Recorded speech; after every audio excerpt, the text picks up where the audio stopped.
తండ్రైన దేవునికి యేసుక్రీస్తు వారి శ్రేష్ఠ నామంలో కృతజ్ఞతాస్తుతులు చెల్లిస్తూ ఈ కార్యక్రమం చూస్తున్న మీ అందరికీ నా ప్రత్యేకమైన వందనాలు చెల్లిస్తున్నానండి. ప్రార్థన చేసుకుని ఈ కార్యక్రమాన్ని మనం ప్రారంభించుకుందాం. అందరూ దయచేసి ప్రార్థనలు ఏకీభవించండి. పరిశుద్ధుడు అయిన మా ప్రీతండి నామానికి స్తోత్రాలు. మాకు ఆరోగ్యము, ఆయుష్కాలము, వనరులు, వసతులు అనుగ్రహించి మీ కార్యక్రమాల్లో పాలు పంపులు పొందటానికి, మీ వాక్యాన్ని మేము ఉపదేశించడానికి, వాక్య ప్రకారంగా మేము జీవించడానికి, వాక్యం వినుచున్నటువంటి వారిని, అలాగే దీన్ని చూస్తున్న ప్రతి ఒక్కరిని కూడా మీరు ఆత్మీయంగాను శారీరకంగాను ఆశీర్వదించి మీ నామ ఘనత కొరకు ఆ కుటుంబాలు ఆశీర్వదించమని సహాయం చేయమని యేసుక్రీస్తు ప్రభువారి శ్రేష్ఠ నామంలో కృతజ్ఞతాస్తుతులు చెల్లించి వేడుకొనుచున్నాం పరమ తండ్రి. ఆమేన్. ప్రియమైన వారులారా, మనం దేవుని యొక్క వాక్యాన్ని ఈరోజు మరొక కార్యక్రమాన్ని మనం విందాం. ఇది కృపాకాలం. కృపాకాలం అంటే ధర్మశాస్త్ర కాలంలో శిక్ష వెంటనే వచ్చేసింది. ఇప్పుడు రావట్లేదంటే దేవుడు మనకి కృప చూపిస్తున్నారని. కృప చూపిస్తున్నారంటే, కృప అంటే కొన్ని విషయాల్లో అర్హత లేనటువంటి వారికి అర్హత కల్పించడం. అర్హత లేనటువంటి వారికి అర్హత కల్పించడం. ఒకవేళ ఫెయిల్ అయిపోయారు అనుకోండి, ఎవరైనా వాళ్ళకు ఒక మార్కు కానీ ఒక 2 మార్కులు కానీ కలిపితే గ్రేస్ మార్కులు అంటే అవి కలపగానే వాళ్ళు ఏం చేస్తారంటే పాస్ అయ్యి అర్హత పొందుతారన్నమాట. అలాగే దేవుడు కూడా మానవాళికి ఒక అర్హత ఇస్తున్నాడు. ఆ అర్హత ఏంటంటే కృప. ఈ కృపని మనం పోగొట్టుకోకూడదు. ఈ కృప కొరకు కనిపెట్టుకోవాలి. దావీదు గారు నీ కృప కొరకు కనిపెట్టుకుంటున్నాను అన్నాడు. ఈ కృపని మనం ఎలా పొందుకోవాలి? అందరికీ కూడా దేవుడు అనుగ్రహిస్తున్నాడు. అదే భూమి మీద సజీవంగా ఉండగానే, ఆరోగ్యంగా ఉండగానే, ఆయుష్కాలం ఉండగానే ఈ కృపను పొందుకోవటానికి మనం చూడాలి. మనం దయచేసి గ్రంథం అనుకూలంగా ఉంటే చూడండి, లేకపోతే శ్రద్ధ భక్తులు కలిగి దేవుని వాక్యాన్ని వినండి. ఎఫెసీయులకు రాసిన పత్రికలో, ఎఫెసీ పత్రిక 2వ అధ్యాయము 8వ వచనం చదువుతున్నాండి. ఎఫెసీ పత్రిక 2వ అధ్యాయము 8వ వచనం. మీరు విశ్వాసము ద్వారా కృపచేతనే రక్షింపబడి ఉన్నారు. ఇది మీ వల్ల కలిగినది కాదు, దేవుని వరమే. ఎంత చక్కటి మాట చూడండి. మీరు విశ్వాసము ద్వారా కృపచేతనే రక్షింపబడి ఉన్నారు. ఇది మీ వల్ల కలిగినది కాదు, దేవుని వరమే. సేవకుల వల్ల కూడా కలిగేది కాదు, ఇది మీ వల్ల కూడా కలిగేది కాదు. దేవుని యొక్క కృప. కృపా సువార్త అన్నాడు. కృపా సువార్త ఎప్పుడైతే మన దగ్గరికి వస్తుందో, ఆ కృపా సువార్తని నువ్వు విని విశ్వసిస్తే దేవుడు నీకు ఒక గొప్ప వరాన్ని ఇస్తున్నాడు అనమాట.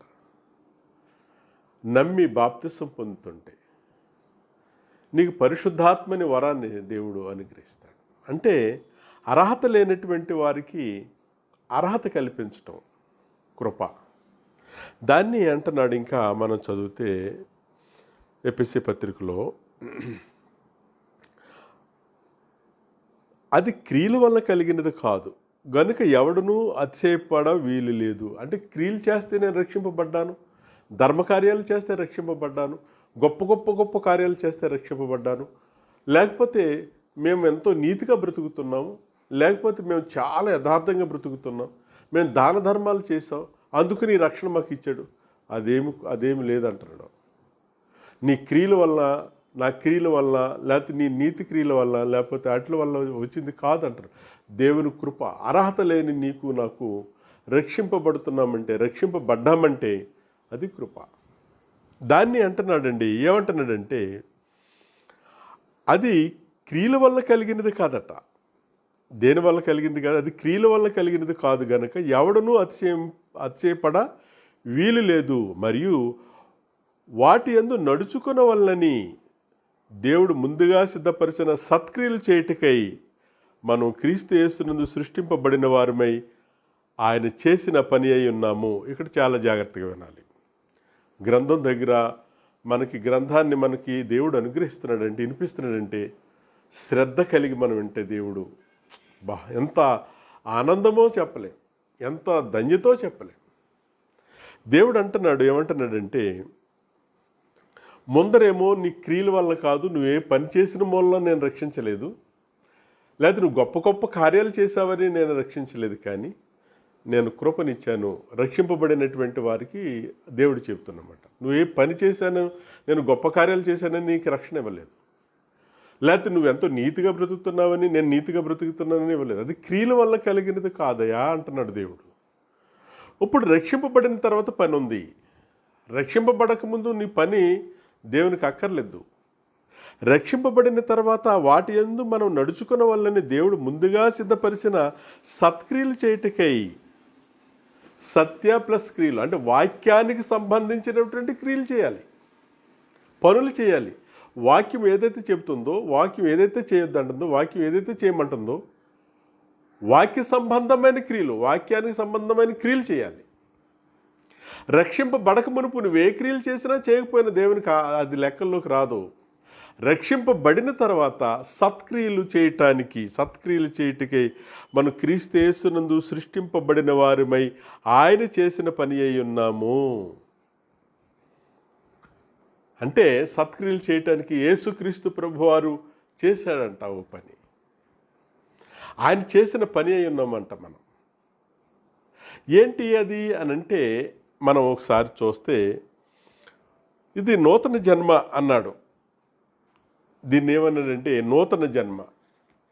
ఈ నూతన జన్మని కొరింథీ పత్రికలో ఏమన్నాడంటే 5వ అధ్యాయము 2వ కొరింథీలకు రాసిన పత్రిక 17వ వచనంలో, కాగా ఎవడైనను క్రీస్తునందున్న ఎడల వాడు నూతన సృష్టి, పాతవి గతించెను, ఇదిగో క్రొత్తవాయెను.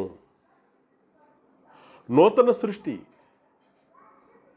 నూతన సృష్టిలో పాతవన్నీ కూడా గతిస్తాయి. అది క్రీస్తు యేసునందు చేసినటువంటి సృష్టి. నూతన సృష్టి క్రీస్తు ప్రభు యేసునందు చేసినటువంటి సృష్టి. దాన్ని మీరు చూస్తే కొరింథీ పత్రికలో నుండి మొదటి కొరింథీలకు రాసిన పత్రిక 8వ అధ్యాయము 6వ వచనంలో చూస్తే, ఆకాశమందైనను భూమి అందైనను దేవతలను బడి ఉన్నను మనకు ఒక్కడే దేవుడున్నాడు. ఒక్కడే దేవుడు ఉన్నాడని గ్రంథం చెబుతుంటే ఇద్దరని అనకూడదండి, ముగ్గురని అనకూడదండి. ఒక్కడని అంటే నీకు నొప్పి ఏంటండి, నీకు బాధ ఏంటండి అంటున్నాడు ఒక్కొక్కడు. దేవుని మాటని నువ్వు ఉల్లంఘించకూడదు, నేను ఉల్లంఘించకూడదు. ఒక్కడే దేవుడు అంటున్నాడు. పాత నిబంధన గ్రంథంలో కూడా, క్రొత్త నిబంధన గ్రంథంలో కూడా ఒక్కడే దేవుడు అంటుంటే ఇద్దరు ఉన్నారంటావేంటి? ఈయన కూడా దేవుడు అంటాడు, ఆయన కూడా దేవుడు అంటాడు. ఏం చెప్తాం? ఇంకా మొండుగా వాదిస్తున్నటువంటి వారికి ఏం చెప్తాం? నొప్పి ఏంటంటే దేవుడు ఏదైతే చెప్పాడో అది చెయ్యాలంతే. ఏదైతే వద్దన్నాడు అది వద్దంటే అంతే. నువ్వు అమాలేకులు చంపేయి వెళ్ళి అన్నాడు. రాజుగారిని మంచి మంచి తీసుకొచ్చాడు, నువ్వెవడో తీసుకొస్తాకన్నాడు సౌలుని. పర్వాలేదు మంచి పనే చేశాను కదా, ఇప్పుడు నీకు నొప్పేంటి అన్నాడా? సౌలు నీకు నొప్పేంటి అని సమూయేలుతో అన్నాడండి? అలా అనకూడదు. దేవుడు చెప్పాడంటే చేయాలంతే. ఆ పండు తినొద్దు అన్నాడంతే. తింటే నీకు నొప్పేంటి? వద్దనమా మానేయాలరా బాబు. అందుకని అంటున్నాడు, ఏమంటున్నాడంటే మనకు ఒక్కడే దేవుడు ఉన్నాడు, ఆయన తండ్రి. దేవుణ్ణి క్రొత్త నిబంధనలో తండ్రి అన్నాడు. ఆయన నుండి సమస్తమును కలిగెను. ఆయన నుండి ఈ ప్రపంచంలో ఏదైనా కలిగిందంటే, ఒకవేళ నువ్వు ఏదైనా పొందుకున్నావంటే ఆయన నుండి కలిగింది. దయచేసి వినండి, దయచేసి వినండి. ఏమంటున్నాడంటే ఆయన నుండి కలిగెను, ఆయన నిమిత్తము మనమున్నాము, మరియు మనకు ప్రభు ఒక్కడే. మళ్ళీ ఈయన కూడా దేవుడు ఒక్కడే, ఈయన కూడా దేవుడే అనలేదు అక్కడ. ఏమంటున్నాడంటే మనకు ప్రభు ఒక్కడే, ఆయన యేసుక్రీస్తు. ఆయన ద్వారా సమస్తమును కలిగెను, మనము ఆయన ద్వారా కలిగిన వారము. ఇది నూతన సృష్టి. మనం ఆయన ద్వారా కలిగిన వారమంటే మనం మనం పుట్టడమే యేసుక్రీస్తు ద్వారా పుట్టాము, కలిగి ఉన్నది ఏది ఆయన లేకుండా కలగలేదనే మాటని ఇక్కడ చేర్చకూడదు. ఇది క్రొత్త సృష్టికి ప్రారంభించింది, క్రొత్త సృష్టి గురించి చెబుతున్నాడు. మనము ఆయన వల్ల పౌలు కూడా అంటున్నాడు కొరింథీ సంఘంలో, మనము ఆయన మూలముగా కలిగిన వారము. క్రొత్త సృష్టిలో ఆయన నుండి ఈయన ద్వారా. ఇక్కడ మీరు గుర్తుపెట్టుకోవాలి, ఏమంటున్నాడంటే ఆయన నుండి అంటే తండ్రి నుండి ఈయన ద్వారా.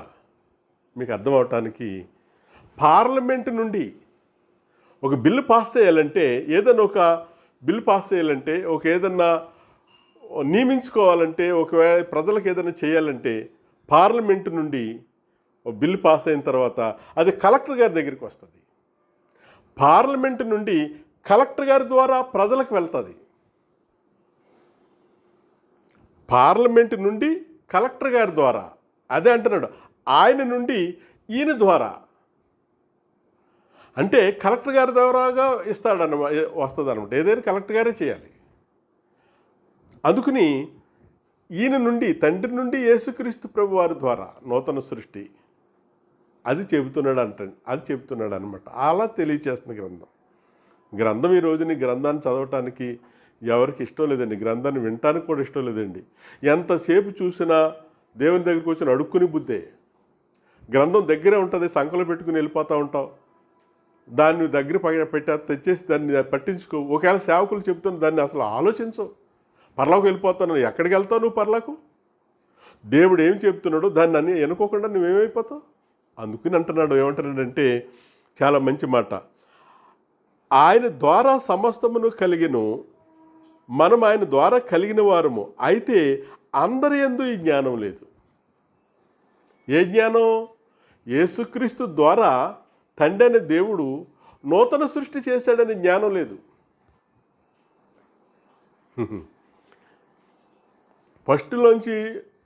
ఫస్ట్ ఆదాము చేసింది దేవుడు, ఇప్పుడు క్రీస్తు యేసు ద్వారా నూతన సృష్టి చేశాడని చెబుతున్నాడు. ఒకసారి మనం చూస్తే 15వ అధ్యాయము, ఇదే మొదటి కొరింథీయులకు రాసిన పత్రిక 15వ అధ్యాయము 21వ వచనం చదువుతున్నానండి. మనుషుని ద్వారా మరణం వచ్చెను గనుక మనుషుని ద్వారానే మృతుల పునరుద్ధానము కలిగెను. మనుషుని ద్వారా మరణం వచ్చెను. ఎవరి ద్వారా? ఆదాము గారి ద్వారా. ఆదామును ఏమంటున్నాడు? మనుషుడు అంటున్నాడు. యేసుప్రభుని ఏమన్నా దేవుడు అంటున్నాడండి? ఒక ఆయన అంటాడు, ఒక్కొక్క ఆయన దేవుడని. లేకపోయినంత మాత్రం ఏంటి నీకు నొప్పి అంటున్నాడు. దేవుడు కాదని నిరూపించు. ఎక్కడైనా యేసు ప్రభు దేవుడు కాదని నిరూపించడం ఏంటి? మనుషుడని చెబుతుంటే నిరూపించడం ఏంటి అయ్యా బాబు? దెయ్యము అని అన్నదంటే దెయ్యాన్ని మనుషుడని ఎక్కడన్నా రాశాడని నిరూపించంటే అదేంటది? అది అధిక ప్రసంగం అన్నమాట. ఇక్కడ అంటున్నాడు, మనుషుని ద్వారా మరణం వచ్చెను గనుక మనుషుని ద్వారానే మృతుల పునరుద్ధానము కలుగును. ఆదామునందు అందరూ ఎలాగ మృతి పొందుచున్నారో అలాగనే క్రీస్తునందు అందరూ బ్రతికింపబడుదురు. ప్రతివాడును తన వరుసలోనే బ్రతికింపబడును. ప్రథమ ఫలము క్రీస్తు. తర్వాత క్రీస్తు వచ్చినప్పుడు ఆయన వారు బ్రతికింపబడుదురు. ఆయన వారు అంటే క్రీస్తులో ఉన్నటువంటి వారు, క్రీస్తు కొరకు బ్రతుకుతున్నటువంటి వారు, క్రీస్తు సామ్రాజ్యం అనేటువంటి క్రీస్తు రాజ్యం అనే సంఘంలోనికి వస్తున్నటువంటి వారు. దేవుని సంఘమే ఇది. దేవుని సంఘం అయితే దాన్ని క్రీస్తుని అధికారిగా నియమించాడు. క్రీస్తుని సంఘమునకు శిరసగా నియమించాడు. యోహాను సువార్తలో ఏమంటాడంటే తండ్రికి కలిగి ఉన్నవన్నీ నాయి అంటాడు. అంటే ఈయన పేరు మీద ఒక క్రీస్తు సంఘాన్ని పెట్టాడు, ఆ క్రీస్తు సంఘంలోకి వచ్చినటువంటి వారికి. అందుకని ఇది క్రీస్తు ప్రభు వారి ద్వారా కలిగినది. మన ఎఫెసీయులకు రాసిన పత్రికలో మనం చదువుతున్నాం, ఏమంటున్నాడంటే 2వ అధ్యాయంలో రెండో అధ్యాయం మొదటి నుంచి, మీ అపరాధం వలన పాపం వలన మీరు చచ్చిన వారై ఉండగా ఆయన మిమ్మల్ని క్రీస్తుతో కూడా బ్రతికించెను. అపరాధములు పాపముల వల్ల మనిషి ఏమైపోయాడని చచ్చిపోయాడు. ఎలా చచ్చిపోయాడు? బాగానే ఉన్నాను కదండి, బాగానే ఉద్యోగం చేసుకుంటున్నాను, రాజకీయాలకు వెళ్తున్నావు, వ్యాపారం చేసుకుంటున్నాను, అన్నీ చేస్తాను. అలా చేస్తావేంటి? ఆత్మీయంగా చచ్చిపోయావు నువ్వు దేవునికి. మనం కూడా మన పిల్లలు అంటాం, నీ మాట విన్నప్పుడు, నీకు లోబడినప్పుడు, ప్రతిదానికి ఎదిరిస్తున్నప్పుడు, వాడు ఏం చేస్తున్నాడో చేయనప్పుడు నువ్వు ఏనాడో చచ్చిపోయావురా నా దృష్టిలో. నువ్వు ఉన్నా లేనట్టే, ఏదో అలా బ్రతుకుతున్నావు అంతే అంటాం తల్లిదండ్రులుగా. దేవుడు కూడా అంటున్నాడు అనమాట. ఏమంటున్నాడంటే, అపరాధముల చేతను పాపముల చేతను మీరు చచ్చిన వారై ఉండగా యేసుక్రీస్తు కృప చేత మనకి ఒక నూతన జన్మని, ఒక నూతన జీవితాన్ని, నిత్య జీవానికి వెళ్ళేటువంటి ఆ కృపని అనుగ్రహిస్తున్నాడు అనమాట. అందరి యందు ఈ జ్ఞానం లేదు అంటున్నాడండి. అందరి యందు ఏ జ్ఞానం లేదు? యేసుక్రీస్తు నూతన సృష్టిలో నూతన జన్మ ఇవ్వటానికి పునర్జన్మ ద్వారాగా, మృతుల పునర్ధానం ద్వారాగా, బాప్తేసం ద్వారాగా నీకు మరొక జన్మనిచ్చాడు. అది నూతన జన్మ. అది క్రీస్తు యేసునందు చేసినటువంటి సృష్టి. అది నూతన సృష్టి. దీన్ని ఎక్కడికో తీసుకెళ్ళి పెట్టకో. ఒకసారి చూద్దాం. యోహాను రాసిన సువార్త 6వ అధ్యాయం 65వ వచనంలో మనం చూస్తే అక్కడ యేసుక్రీస్తు ప్రభువారు చెప్తున్నారు, మరియు ఆయన తండ్రి చేత వానికి కృప అనుగ్రహింపబడకుంటే ఎవడును నా యొద్దకు రాలేడని ఈ హేతువుని బట్టి మీతో చెప్పితినెను. తండ్రి చేత కృప అనుగ్రహింపబడాలి. తండ్రి చేత కృప అనుగ్రహింపబడకుంటే ఎవడు నా యొద్దకు రాలేడు. క్రీస్తు యొక్క రాజ్యములోనికి, రాజ్యమనే సంఘములోనికి క్రీస్తు ప్రభు వారి దగ్గరికి రావాలంటే తండ్రి అయిన దేవుని కృప ఉండాలయ్య బాబు. కృప ఉండాలంటే నువ్వు ఆయనకి ఇష్టంగా బ్రతకాలి. నీ నీతి కార్యాలు కాదు దేవునికి కావాల్సింది, నా నీతి కార్యాలు కాదు. దేవుడు అనుకున్నట్టుగా దేవుడి కోసం బ్రతకటానికి నీకెక్కడో ఒక చోట ఒక చిన్న వేసమింత అయినా నీకు ఉండాలి. ఉంటే అప్పుడు తండ్రి యేసుక్రీస్తు ప్రభు వారి దగ్గరికి చెబుతూ, ఆయన బ్రతుకున్న దినాల్లో చెబుతూ, మరియు ఆయన తండ్రి చేత వానికి కృప అనుగ్రహింపబడకుంటే ఎవడును నా యొద్దకు రాలేడని ఈ హేతువుని బట్టి మీతో చెప్పితినెను. కృప ఉంటేనే తండ్రి కృప ఉంటేనే యేసుక్రీస్తు ప్రభు వారి దగ్గరికి ఆయన మాటలు వినటానికి, ఆయన రాజ్యంలో చేరటానికి, నూతన జన్మ పొందటానికి, చచ్చిపోయిన నీవు బ్రతికింపబడటానికి ఇస్తాడు. ఇంకొక మాట 37వ వచనంలో, అదే యోహాను సువార్త 6:37లో, తండ్రి నాకు అనుగ్రహించే వారు అందరూ నా యొద్దకు వత్తురు. తండ్రి అనుగ్రహించే వారు అందరూ కూడా నా యొద్దకు వస్తారు క్రీస్తు ప్రభు వారి దగ్గరికి, క్రీస్తు సామ్రాజ్యంలోకి. ఇంకా అంటాడు, నా యొద్దకు వచ్చేవారు నేను ఎంత మాత్రమును బయటకు త్రోసివేయను. ఈ మాట ఉపయోగిస్తూ ఉంటారండి మతశాఖల వాళ్ళు. ఏమంటారంటే, అమ్మా నా యొద్దకు వచ్చిన వారిని ఎంత మాత్రం నువ్వు సంఘంలోకి వచ్చావు కాబట్టి నేను దేవుడు త్రోసివేయడు. పై మాట చదువుతుంటే అది క్రీస్తు సంఘం కాదు కదా. అది క్రీస్తు సంఘం కాదు, ఎవరో ఒక మనిషి సంఘం, ఎవరో ఒక గొర్రెపిల్ల సంఘం, ఏదో ఒక తోట సంఘం, ఏదో పావురం సంఘం పెట్టుకుంటాడు. కాబట్టి పైన అన్నమాట, తండ్రి నాకు అనుగ్రహించి వారందరూ నా యొద్దకు వత్తురు యేసుక్రీస్తు ప్రభు వారి దగ్గరికి రావటానికి. ఇక్కడ మనం ఆలోచించవలసింది ఏంటంటే, కృప గురించి మాట్లాడుతున్నాను. కృప ఎలాంటిదంటే, కీర్తన గ్రంథము 63:3లో, నీ కృప జీవము కంటే గొప్పది. కృప దేనికంటే గొప్పదటండి? జీవము కంటే గొప్పదట. మనుషులు ఏది గొప్పది అనుకుంటున్నారంటే, మనిషి ఏం గొప్ప అనుకుంటున్నాడంటే డబ్బు గొప్పదనుకుంటున్నారు. డబ్బు సంపాదించాలంటే పని చేయాలి కదా, ఉద్యోగం చేయాలి కదా అనుకుంటున్నాడు. అంటే పని ఉద్యోగం గొప్పదనుకుంటున్నాడు. అయితే ఆ పని గొప్పదన్న తర్వాత, డబ్బు వచ్చిన తర్వాత ఇవి గొప్పదనుకున్నప్పుడు, ఒక అనారోగ్యం వచ్చిందనుకోండి, ఏది గొప్పదనుకుంటామంటే ఆరోగ్యం గొప్పదనుకుంటాం. అప్పటి వరకు అనారోగ్యం వచ్చేంతవరకు కూడా నీకు ఆరోగ్య విలువ తెలియదు. ఒకవేళ ఆరోగ్యము వచ్చిన తర్వాత, ఒకవేళ అనారోగ్యం వచ్చేసి మంచాన్ని పట్టారనుకోండి, అప్పుడు ఏమనుకుంటామంటే ఏది గొప్పదంటామంటే, ఏం డ్యూటీకి వెళ్తలేదంటే ఏం వెళ్తామండి అని బాగాలేదంటారు. బాగాలేదంటే మరి ఇప్పుడు ఏంటంటే, ఏమండి బాబు ఆయన అలా బ్రతికుండి మా కళ్ళ ముందుంటే చాలు, ఆవిడ అలా కళ్ళ ముందుంటే చాలు. అంటే దేది గొప్పది? ప్రాణం గొప్పదని చూస్తున్నాం. ఆవిడ జీవిస్తమే గొప్పదనుకుంటాం, జీవం గొప్పదనుకుంటాం. జీవిస్తే మాకు కళ్ళ ముందు అలా జీవిస్తే చాలండి, అదే మాకు 10,000 అండి. ముందర ఏది గొప్పదనుకున్న డబ్బు, తర్వాత ఏది గొప్పదనుకున్న పని, తర్వాత ఇవన్నీ గొప్పవి అనుకున్న తర్వాత అనారోగ్యం వచ్చిన తర్వాత ఆరోగ్యం గొప్పదనుకుంటున్నాం. తర్వాత చనిపోయే పరిస్థితికి వచ్చేసిన తర్వాత ఏమంటున్నామంటే బ్రతుకుంటే జీవం గొప్పదంటున్నాం. కానీ గ్రంథం ఏమంటుందంటే 63 కీర్తన 3లో నీ కృప జీవము కంటే గొప్పది, నీ కృప జీవం కంటే గొప్పది. ఆ కృపను పొందుకోవాలి ప్రతి ఒక్కరు. కృప వెంబడి కృపను పొందుకోవాలి. ఈ కృప యేసుప్రభు వారి ద్వారా వచ్చింది. యేసుప్రభువుకి లేదు ఈ కృప. ఉంటే ఆయన ఎందుకంటాడు? తండ్రి చేత కృప అనుగ్రహింపబడకుంటే నా ఎద్దుకు రారని ఎందుకంటారు ఆయన? ఇక్కడ మనం ఆలోచన చేస్తుంటే ఈ కృప ఏం చేస్తుందంటే మనిషిని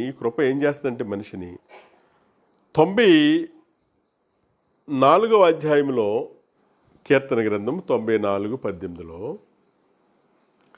నా కాలు జారినని అనుకొనగా యెహోవా నీ కృప నన్ను బలపరుచుచున్నది. భక్తి కలిగి ఒకవేళ నువ్వు జారిపోతున్నావు అనుకుంటే ఆయన కృప ఏం చేస్తుందంటే నిన్ను బలపరుస్తుందట. కృప ఆవరిస్తుంది అన్నాడు.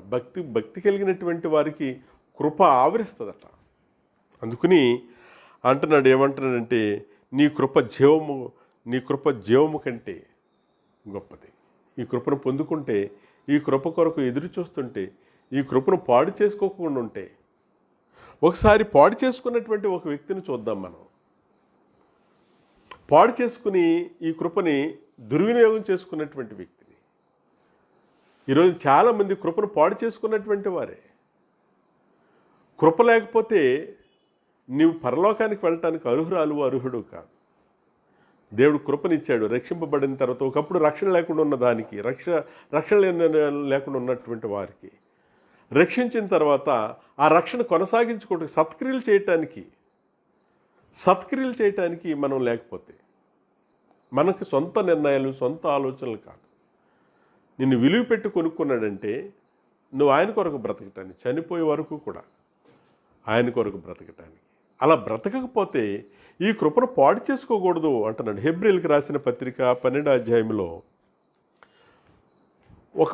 ఒక ఆయన గురించి గ్రంథం చెబుతుంది. హెబ్రీ పత్రిక 12వ అధ్యాయము 16వ వచనం. ఒక పూటకూటి కొరకు తన జ్యేష్ఠత్వ హక్కును అమ్మివేసిన యాషా వంటి భ్రష్టుడైనను వ్యభిచారైనను ఉండినేమో అని జాగ్రత్తగా చూసుకోండి. ఒక పూట కొరకు తన జ్యేష్ఠత్వాన్ని అమ్మేశాడట. ఇది మనకి ఏం ఉపయోగపడుతుందని. సత్యాన్ని అమ్మివేయక దాన్ని కొని ఉంచుకో అంటాడు సామెతల గ్రంథం 23:23లో. సత్యాన్ని కొని ఉంచుకోవాలండి. ఈ రోజున అమ్మేస్తున్నారు చాలామంది. రక్షణ అమ్మేస్తాడు, ఒక మందు బాటిల్కి అమ్మేసి వాళ్ళు ఉన్నారు, పలావుకి అమ్మేసి వాళ్ళు ఉన్నారు జీవితాలు. ఒక పూట కూటు కొరకు, పూట లేకపోతే చచ్చిపోతావా? ఒక పూట భోజనం లేకపోతే చచ్చిపోతాడా యాషావు గురించి చెబుతున్నాడు. ఏమంటున్నాడంటే దేవుని ఒక పూట కూటి కొరకు తన జ్యేష్ఠత్వ హక్కును అమ్మివేసిన యాషావు వంటి భ్రష్టుడైనను వ్యభిచారైనను ఉండినేమో అని జాగ్రత్తగా చూసుకోండి. యాషావు ఆ తర్వాత ఆశీర్వాదం పొందగోరి కన్నీళ్లు విడుచుచు దానికోసము శ్రద్ధతో వెతికినను మారు మనసు పొందని అవకాశము దొరక విసర్జింపబడినని మీరెరుగుదురు. విసర్జింపబడిపోయాడట. మారు మనసు పొందే అవకాశం దొరకలేదట యాషావు. కానీ క్రొత్త నిబంధనలో అవకాశం ఉంది. పాత నిబంధనలో అవకాశం లేక బాధపడ్డాడట. క్రొత్త నిబంధనలో నీకు వర్తమానం వినిపిస్తున్నప్పుడు, నీకు సమయం ఉన్నప్పుడు, నువ్వు భూమి మీద సజీవుడిగా ఉన్నప్పుడు నీకేం చేస్తాడంటే నీకు అవకాశం ఉంది మారు మనసు పొందటానికి, కృపను పొందుకోవటానికి, కృపలో నడవటానికి. అందుకని క్రొత్త నిబంధనలు అయితే ఉంది మారు మనసు పొందటానికి. ప్రకటన గ్రంథము 2వ అధ్యాయము. యాషావు గారికి అయితే లేదు, మనకైతే ఉందని చెబుతున్నాడు. 2వ అధ్యాయం 21వ వచనంలో మారు మనసు పొందుటకు నేను దానికి సమయం ఇచ్చితిని గాని అది తన జారత్వం విడిచిపెట్టి మారు మనసు పొందనల్లదు. జారత్వం విడిచిపెట్టి మారు మనసు పొందనల్లదు. ఇదిగో నేను దాని మంచం పట్టించి దానితో కూడా వ్యభిచరించే వారిని దాని క్రియల విషయమే మారు మనసు పొందితేనే సరి, వారిని బహుశ్రమల పాలు చేతును. పొందితేనే సరి కానీ లేదా బహుశ్రమల పాలు. ఈరోజున ఎంతోమంది అండి గాలి లేక, ఆక్సిజన్ దొరక్క, మందులు దొరక్క, డబ్బులు లేక, ఈరోజున ఎన్నో ఉన్నప్పటికీ కూడా వాళ్ళకి మారు మనసు పొందే అవకాశం ఉన్నప్పటికీ కూడా పొందకపోతుంటే బహుశ్రమల పాలు. నువ్వు కోటేశ్వరరాలైనా కోటేశ్వరుడైనా, నువ్వు 2 చేతులు సంపాదిస్తున్నా, నీకు ఎన్ని ఉన్నప్పటికీ కూడా ఆఖరికి నీ జీవితము ఒక కరోనా వ్యాధులు ఎంత భయంకరంగా గోతులో తీసి ప్రొక్కులైన్తో పడేస్తున్నారంటే మన జీవితాన్ని అలా ఉండకోకుండా దేవుడు చేయటానికి. ప్రియమైన వారులారా, ప్రియమైన సహోదరి సహోదరులారా, ప్రేమతో కృపని పాడు చేసుకోవద్దమ్మా, పాడు చేసుకోవద్దయ్యా. నీకు నోరునిచ్చాడు, నీకు అంతరింద్రియములు ఇచ్చాడు, జ్ఞానేంద్రియాలు ఇచ్చాడు, వీటితో దేవుని యొక్క పనిని చేయటానికి. నీ కన్ను, నీ నోరు, నీ చెవులు, నీ హృదయము, నీ మనసు, నీ శరీరంతో దేవుని కొరకు బ్రతకటానికి. అలా చేయకపోతే మన పరలోకానికి వెళ్ళటానికి అర్హుడిగా ఉండం. ఇక్కడ జ్యేష్ఠత్వ హక్కును అమ్మివేశాడట. జ్యేష్ఠత్వ హక్కును అమ్మివేసినటువంటి యాషావు గురించి చెబుతున్నాడు. ఎలాంటి పోయిందంటే ఇతనికి ఎలాంటి హక్కు పోయిందో ఒకసారి మనం చూస్తే ఏమంటున్నాడంటే, హెబ్రీ పత్రిక 11వ అధ్యాయము 8 నుంచి చదువుతున్నాను. అబ్రహాము పిలువబడినప్పుడు విశ్వాసమును బట్టి ఆ పిలుపునకు లోబడి తాను స్వాస్యముగా పొందనయున్న ప్రదేశమునకు బయలువెళ్ళను, మరియు ఎక్కడికి వెళ్ళవలనో అది ఎరుగకనే వెళ్ళిపోయాడంట అబ్రహాం. విశ్వాసమును బట్టి అతడును అతనితో కూడా వాగ్దానమునకు సమాన వారసులైన ఇస్సాకు, యాకోబు అనే వారిని గుడారములో నివసించుచు అన్యుల దేశములో ఉన్నట్టుగా వాగ్దాత దేశములో పరవాసులైరి. చూసారండి, ఇక్కడ విశ్వాసమును 9వ వచనంలో విశ్వాసమును అతడును అతనితో కూడా వాగ్దానమునకు సమాన వారసులైన ఇస్సాకు, యాకోబు అన్నాడు. ఇందులో ఒక వ్యక్తి పోయాడు. ఎవరు? యాషావు పోయాడు అనమాట. యాషావుని తీసేసాడు అనమాట. అంటే ఒక పూట కొరకు ప్రాణం పోద్దా?